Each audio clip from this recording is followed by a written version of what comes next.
Hello friends, इस video में हम बताने वाले हैं कि क्लास 10th चैप्टर नंबर 1 जिसका नाम है वास्तविक संख्या, जिसे रियल नंबर भी कहते हैं।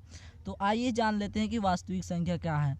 और 2024 बोर्ड परीक्षा ख़त्म हो गया। अब 2025 बोर्ड परीक्षा का हम तैयारी करा रहे हैं क्लास 10th का। तो मैथ सब्जेक्ट का पहले शुरुआत करेंगे। तो आइए जान लेते हैं। पहले प्राकृतिक संख्या। वास्तविक संख्या में पहले से प्राकृतिक संख्या आता है जिसे नेचुरल नंबर कहते हैं। तो प्राकृतिक संख्या गिनती की संख्या को प्राकृतिक संख्या कहते हैं, जो ईश्वर के द्वारा बनाया हो। गिनती की संख्या यानी 1 2 3 4, ये क्या है? ये गिनती की संख्या है, तो इसे प्राकृतिक संख्या कहेंगे। और ये अनंत तक जाएगा, जितना गिनेगा उतना गिनाएगा। इसे n से सूचित किया जाता है, जिसे नेचुरल नंबर कहा जाता है। पूर्ण संख्या देख लेते हैं। इसमें प्राकृतिक संख्या के बाद पूर्ण संख्या आता है। पूर्ण संख्या क्या है?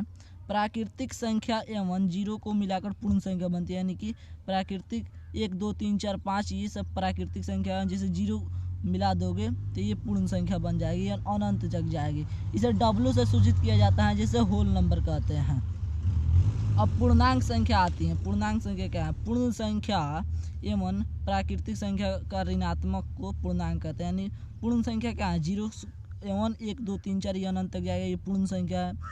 अब ऋणात्मक मतलब 0 के बाद माइनस वाली संख्या आती है, तो -1 -2 ये भी अनंत तक जाएगा, इसे पूर्ण संख्या कहते हैं। सम संख्या क्या है? तो वैसे संख्या जो 2 से विभाजित है। यानी 2 से विभाजित होने का मतलब आइए जैसे में देख लेते हैं इसका।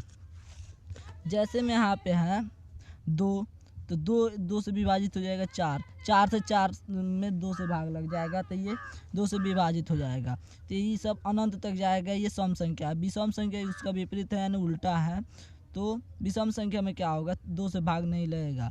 यानी वैसी संख्या जिसमें 2 से विभाजित न हो विषम संख्या कहलाती है। जैसे में 3 5 7 9 ये सब याद करने वाली चीज़ें, ये अनंत तक जाएगा। अभाज्य संख्या यानी प्राइम नंबर वैसी संख्या केवल एक एवं स्वयं के से भाग लग जाए, अभाज्य संख्या कहलाती है। जैसे में 2, तो 2 से 1 से भाग लग जाएगा और 2 से भाग लग जाएगा। 2 यानी स्वयं मतलब उसी संख्या से भाग लगे और 1 से भाग लगे। 3 में 1 से भाग लगेगा और कोई संख्या से भाग नहीं लगेगा, 3 से लगेगा।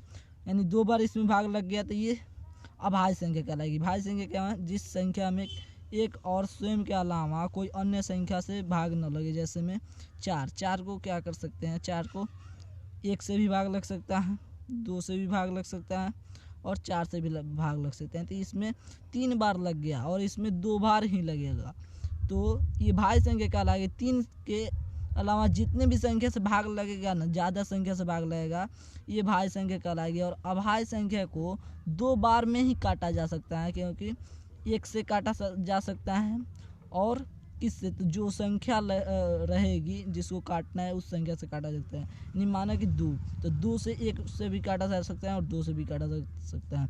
और 3 को 1 से काटा जा सकता है, 3 से काटा जा सकता है। लेकिन 4, तो 4 को क्या कर सकता है? 1 से काटा जा सकता है, 2 से काटा जा सकता है, 4 से भी काटा जा सकते हैं। तो 3 बार में कट गए, ये भाज्य संख्या कहलाएगी। तो आई होप कि आप लोग समझ गए होंगे।